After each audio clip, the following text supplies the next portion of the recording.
अस्सलाम वालेकुम गाइस आज हमने व्लॉग बना रहे हैं।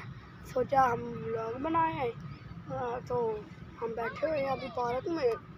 तो सबसे पहले हम अबू जी से सवाल करते हैं। अस्सलाम वालेकुम अबू जी। वालेकुम अस्सलाम व रहमतुल्लाहि व बरकातहू। ठीक है जी। हाँ जी अबू जी, मैं ठीक हूँ। आप सुनाएं। आज कौन सा सवाल पूछूंगा आपसे या आप मेरे से पूछोगे? आप मेरे से पूछ लें। मैं ये पूछता हूँ कि जब आप नमाज पढ़ते हैं हाँ जी या कुरान पाक पढ़ते हैं तो दिल को कितना सुकून होता है? अबू जी, ये तो बात है। अब देखिए, हम सपारा पढ़ के आए हैं। अब हम सुबह फजर टाइम सपारा पढ़ते हैं ना, पूरा दिन ऐसे जाता है कि समझो कि दिन ऐसे जाता है। पहले हम नहीं पढ़ते थे ना, दिन ऐसे ऐसे गुजरता था, कभी इधर फटकियाँ खाओ कभी उधर।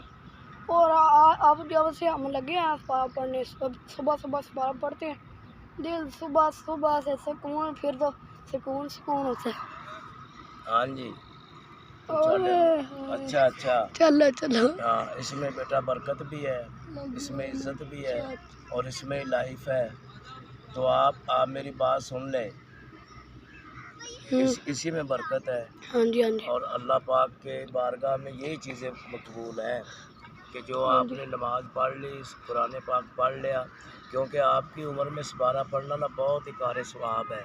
हाँ जी क्योंकि बच्चे पाक होते हैं हर ऐब से, झूठ नहीं बोलते, परेशान नहीं करते, बच्चे अच्छे बच्चे होते हैं।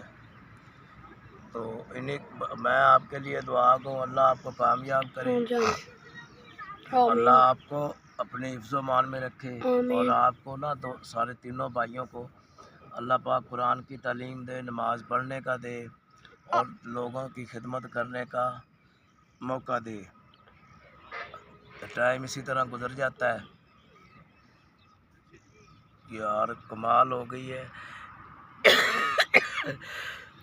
और अबू जी, नमाज पढ़ने का भी आपको फ़ायदा बता देता हूँ।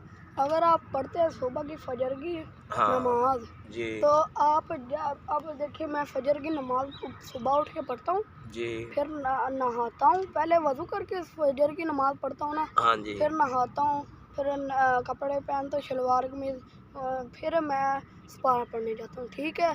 तो फिर दिन ऐसे गुजरता है। फिर सिर्फ ये कितनी देर सुबह के लिए निकालें? सुबह के लिए 10 मिनट, शाम दोपहर के लिए, फजर के लिए 10 मिनट, ज़ोहर के लिए 20 मिनट, असर के लिए फिर 10 मिनट, असर के लिए 15 मिनट, उसके बाद मगरिब के लिए 10 मिनट और इशा के लिए आधा घंटा, 1 घंटा। जिस अल्लाह ने तुम्हें बनाया पूरे 70-80 साल जीने तक, क्या पता किसी की कितनी उम्र हो, पर जिन की है, तो उस अल्लाह के लिए तुम एक दिन में 1 घंटा नहीं निकाल सकते 24 घंटे में। मैं तो रोज़ ही अब निकालता हूँ और मैं नमाज़ें पढ़ता हूँ। आप भी पढ़ते हैं वो जी? हाँ जी, कोशिश मैं भी करता हूँ। कबूल करने वाला तो अल्लाह की ज़ात है। और ये जो हमारे आइडियोज़ हैं, अल्लाह पाक इनको देखने वालों को, सुनने वालों को, सबको अपने हिफ्ज़-ओ-मान में रखे, अल्लाह इनको ईमान दे और ये भी नमाज की पाबंदी करें और नमाज भी वो पढ़ें जो सुकून वाली है, आराम से। आराम से जो नमाज पढ़ी जाती है उसमें ज़्यादा बरकत होती है। तो इंशाअल्लाह ताला अल्लाह खैर करे।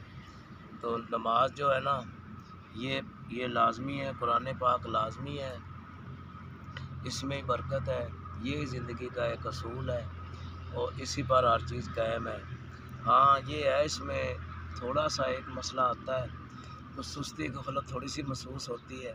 जब पढ़ने लग जाओ फिर शौक़ से, फिर कोई परवाह नहीं, जहाँ मौका मिले वहाँ पढ़ लो, जहाँ पर जहाँ पर अब आप देख सकते हैं कि रमज़ान में तराबियाँ भी पढ़ना एक सवाब है। नहीं, कुछ लोग पढ़ते हैं, कुछ नहीं पढ़ते। तराबी जो है ना, नमाज तराबी, वो इबादत है। पढ़ने में कुरान पाक सुना जाता है, कुरान पाक का सवाब है। तो इसमें हम कोई राय नहीं कर सकते। جس کا جتنا دل کرے عبادت کرے، اللہ کامیاب کرے، اللہ سب کامیاب ناصر ہو بھائی، آپ بہت مہربانی، آپ کے لیے ہم دعا گو، آپ نے بھی میرے لیے اور بچوں کے لیے دعائیں کرنی ہے۔ السلام علیکم ورحمۃ اللہ۔